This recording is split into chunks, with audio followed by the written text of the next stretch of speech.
I love Mohammad बोलने वाला मुसलमान और हिजाब और निखार पहनने वाली मुसलमान भी बन सकते हैं। यदि हिजाब वाली मुस्लिम महिला प्रधानमंत्री बन गई, या पीएम को हलाला कराना पड़ेगा। सेम क्यों फैज भाई, रिवाज है तो निभाना ही पड़ेगा। पीएम बन जाए या मेयर, हलाला तो कराना ही पड़ेगा। छी छी छी। दोस्तों कुछ दिन पहले बकरीबाज का भाई असदुद्दीन ओवैसी एक बयान दिया था। यूं कहें तो अपने दिल की बात जाहिर की थी, अपनी मंशा जाहिर की थी कि एक दिन ऐसा आएगा हिंदुस्तान में कि बुर्खा वाली पीएम बन जाएगी। असदुद्दीन ओवैसी का ख्वाब यह है कि एक दिन आएगा इस देश में इंशाअल्लाह ताला, शायद हम और आप नहीं रहेंगे मगर देखना, एक हिजाब पहनने वाली बेटी इस देश की वजीर आजम बनेगी इंशाअल्लाह ताला। बिल्कुल बन सकती है मियां, पप्पू को छोड़कर कोई भी पीएम बन सकता है। लेकिन सवाल जो है वो वहीं का वहीं बरकरार रहेगा। भाई सब लोग सवाल करेंगे क्योंकि पीएम पद ऐसा छोटा मोटा पद तो है नहीं कि चलेगा, कैसे चलेगा, सवाल बरकरार रहेगा। हलाला वाला, वैसे गूगल बाबा भी कुछ कह रहे हैं, वो तो और थोड़ा बता रहे हैं कि भाई और परेशानियां आएंगी। मैंने उसमें बहुत सारे पेच हैं। जो फैज खान साहब ने कहा वो तो छोटी बात है। जिस दिन मतलब जो इनके ख्वाबों ख्यालों वाली महिला आके बैठेगी तो उस दिन तो पक्की बात है कि शरिया पूरी तरीके से लागू होगा, कम से कम मुसलमानों के लिए तो लागू ही होगा। और ये बात आली जनाब असदुद्दीन ओवैसी बोल ही चुके हैं, सेकुलर सरताज सेकुलर सियासत, कि भाई ये जो ट्रिपल तलाक और ये सब चीजों को हटाया गया, हम इससे नहीं मानते। तो ये बताइए, अगर उस महिला को उसके शौहर ने, क्योंकि आप तो ट्रिपल तलाक रिस्टोर कर देंगे, और तलाक के बिद्दत दे दिया और उसको हलाला कराना पड़ा, तब क्या होगा? और राजनीतिक सत्ता की लालच में जिससे हलाला कराना पड़ा, अगर उस पति ने कहा अब मैं नहीं दूंगा इसको तलाक, तब क्या होगा भाई साहब उनके पहले शौहर का? बिल्कुल सही कह रहे हैं कि बहुत ही रिस्क है भाई। पीएम अगर बन गई और हलाला कराना पड़ा और जो हलाला किया वो छोड़ने को राजी ना हुआ तो उनका पति ही बदलता रहेगा तो बड़ी समस्या हो जाएगी।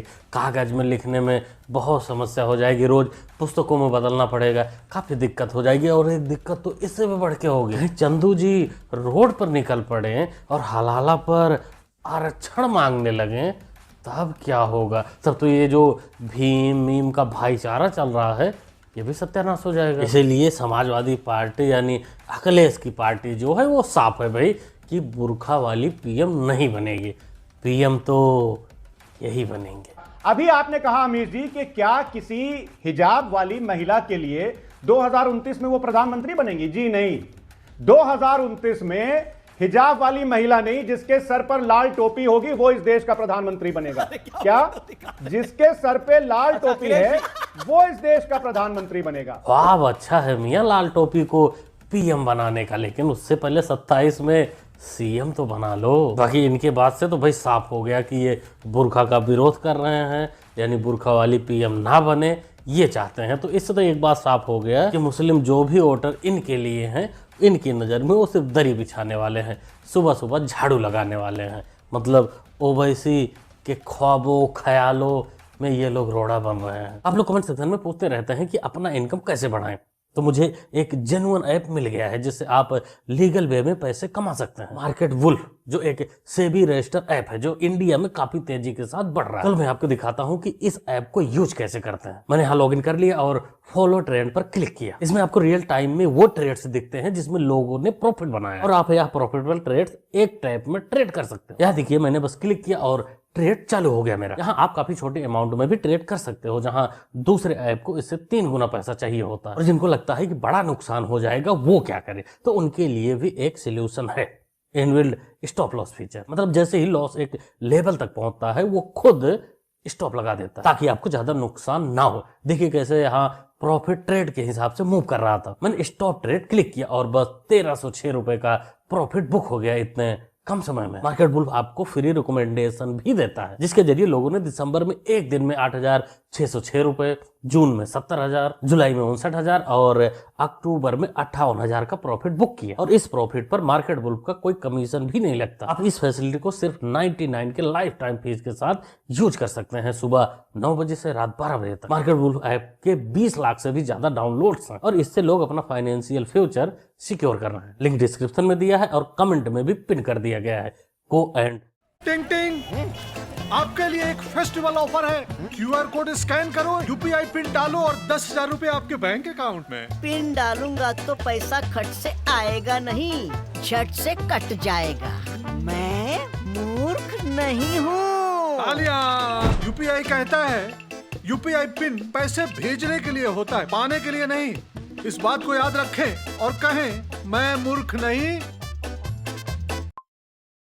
Market wolf. तो मुझे सारी बात में एक चीज समझ आई है कि मैं राजनीतिक अछूत हो गया हूँ यहाँ उत्तर प्रदेश में। मैं किसी पीड़ित की आवाज नहीं उठा सकता। मैं आवाज उठाने जाऊंगा तो मुझे बंद किया जाएगा। इसका एक तरीका मेरी समझ में आया, मैं इनको रास्ता दिख बता रहा हूँ कि जैसे पिछली बार मुझे गोली लगी थी 23 में, मेरी ये हत्या करवा दे पुलिस वाले मिलकर सारे सरकार के साथ। अरे चंदू मियाँ, इतना परेशान मत होइए, इतना निराश मत होइए। आपको पाला ही इसीलिए गया है कि आप नौटंकी करो। तुम दलितों के मसीहा बनते हो, दलितों के लिए आवाज़ उठाने का जो ढोंग करते हो, थोड़ा रोहिणी के लिए भी कर देते, जो तुम्हारी गर्लफ्रेंड कही जाती है। उसका शारीरिक शोषण, मानसिक शोषण जो आपने किया है, उसका भी जवाब जनता को दे देते तो अच्छा था। उसको भी अभी तक न्याय नहीं मिला है, वो दर दर भटक रही है और तुम कहीं भी न्याय दिलाने चले जाते हो। मुख्यमंत्री जी को देना चाहिए, या फिर वो सिर्फ रील बनवाने के लिए असेंबली में खड़े होकर कोई भी भाषण फेल देते हैं। इसका जवाब उनको देना है। वो कह रहे हैं कि हमने आर्थिक मदद दे दी है, आर्थिक मदद भी दे दी है, और संकीर्ष सोम कह रहे हैं आर्थिक मदद दे दी है और न्याय के लिए हम खुद यहाँ बैठे हुए हैं। अब किसी को यहाँ आने की जरूरत नहीं है, राजनीति करने की जरूरत नहीं है। तो क्या आप राजनीति करने वहां जा रहे हैं? ठीक है, और कुछ कहना? आप भी कोई मदद करेंगे पीड़ित की? और कुछ कहना? मैं तो जानना चाह रहा हूँ आपसे, कहना नहीं। मैं जो कुछ जवाब देना होगा ना वो प्रशासन से बात करके दे दूंगा। चंदू मियाँ, जब प्रशासन को ही सब कुछ करना है तो तुम काहे को पुदक रहे हो? तुम क्यों रोडों पर दौड़ने का, भागने का, पकड़ने का ड्रामा कर रहे हो? मेरठ में काफी सारे नेता, पक्ष के हो या विपक्ष के, वो सारे गए, उन्होंने आर्थिक मदद भी की और न्याय के लिए आवाज़ भी उठाई, न्याय का भरोसा भी दिया। सब लोग पहुंच गए, किसी को नहीं पता चला, लेकिन तुम नहीं पहुंच पाए क्योंकि तुमको पहुंचना ही नहीं था। तुमको तो सिर्फ ड्रामा करना था रोड पर वोट बैंक के लिए कि देखो हम लड़ रहे हैं, चोर पुलिस खेलना था आपको और कुछ नहीं। देख रहे हैं कि एक जो जंग है वो तो पता नहीं लड़ी जाएगी या नहीं, लेकिन एक जो जंग है यकीनी तौर पे लड़ी जा रही है, वो है वॉर ऑफ इंफॉर्मेशन, कि जो सूचना का युद्ध हो रहा है हर तरफ से, चाहे वेस्टर्न मीडिया हो उसकी तरफ से, ईरान का अपना प्रोपेगेंडा है, लेकिन भारत भी एक बेगानी शादी में अब्दुल्ला दीवाना हो रहा है। भारत में हम देख रहे हैं बीजेपी के IT सेल के लोग बड़े नाच रहे हैं, कूद रहे हैं, लगातार वीडियोस पोस्ट कर रहे हैं, चिढ़ा रहे हैं यहाँ के लोगों को। बिल्कुल मोहतरमा बिन बिरयानी, सही कह रहे हो तुम कि ईरान के मामले में हमें मजे नहीं लेना चाहिए। बुर्का उनका मामला है, परेशानी जो हो रही है उन लोगों की परेशानी है भाई, हम लोगों से कोई लेना देना नहीं। तो हम लोगों को बेगानी शादी में अब्दुल्ला दीवाना नहीं बनना चाहिए। लेकिन एक मिनट मोहतरमा, तू क्यों खमनई के प्यार में दीवानी बन रही है? कि ईरान को समझा था कि वो फ्लावर है लेकिन निकला वो फायर। उस देश ने न सिर्फ कि इजराइल बल्कि यूनाइटेड स्टेट्स, उन दोनों को हरा दिया है। अब बोल ना। गाली दे रहा है कोई? अरे नहीं जी, गाली नहीं दिया, वो महसूस किया सिर्फ इसका दोगलापन, दोहरा चरित्र, कि जहाँ इसको फायदा लगा वहाँ लंबी सी जीभ निकाल कर। गाली दे रहा है कोई? नहीं, गाली नहीं दिया जा रहा है, महसूस कराया जा रहा है। जीभ निकाल कर आपने जो महसूस किया वही है। ये खमनई के प्यार में किस कदर दीवानी बनी हुई है, क्योंकि इसके फायदे की बात थी, लेकिन वहाँ जब इसके नुकसान की बात आई तो अब्दुल्ला बेगाना, शादी, दीवाना, ये कहती फिर रही है। राहुल जी ने स्पष्ट किया था कि जब तक पूरा मंदिर नहीं बन जाता, और साथ ही साथ चारों शंकराचार्यों ने भी ये स्पष्ट किया था कि जब शिखर और ध्वज की पूजा हो जाएगी तब जाएंगे। तो जल्द ही जो है राहुल जी भी राम मंदिर जाएंगे, क्योंकि अब मेरे ख्याल से ध्वज के कंप्लीट हो गया है। तो वो तो स्पष्ट था, जब अधूरे मंदिर में कोई पूजा करने नहीं जाता। अरे बताओ जी, हम लोगों को तो पता ही नहीं था कि पप्पू जी ने मन्नत मांग रखी है कि जब मंदिर पूरी तरीके से रेडी हो जाएगा, ध्वजा लग जाएगा, तब ये जाएंगे मंदिर में दर्शन करने। पप्पू जी तो पक्के वाले राम भक्त निकले। ऐसा लग रहा हमको कि ये हर हफ्ते भंडारा करवाते होंगे प्रभु श्री राम के नाम पर। लेकिन हरकतें बताती है इनकी कि ना ना ना ना, ऐसी बात तो बिल्कुल नहीं थी। अगर ऐसा होता तो ये राम मंदिर के खिलाफ वकीलों की फौज नहीं खड़ी कर देते, माता जी राम जी को काल्पनिक नहीं बता रही होती। ये सारे ढोंग 27 के लिए किए जा रहे हैं। यही नहीं, अभी मियाँ जी भी आएंगे, बहुत जल्द आएंगे। वो भी सोच रहे होंगे कि हम क्या बोलें। भाई मन्नत वाला तो ये ले लिए, वो भी कुछ ना कुछ बोलेंगे और 27 के पहले वो भी हाजिरी लगाने पहुंच जाएंगे। लेकिन इन लोगों को नहीं पता कि उत्तर प्रदेश की जनता सब कुछ देख रही है और समझ रही है, जैसे बिहार वाले समझे थे। गांधी जिंदाबाद, राहुल गांधी जिंदाबाद, सोनिया माता की जय, राहुल पिताजी की जय और प्रियंका माता भी जय। Grayson Thornton Christina Bandura studiowała Sakura album i ba Parzyka is a celebrating video Drokowski Jurayo Basic Mahatma Gandhi की तो जय गाइस। महात्मा गांधी को ही भूल गए।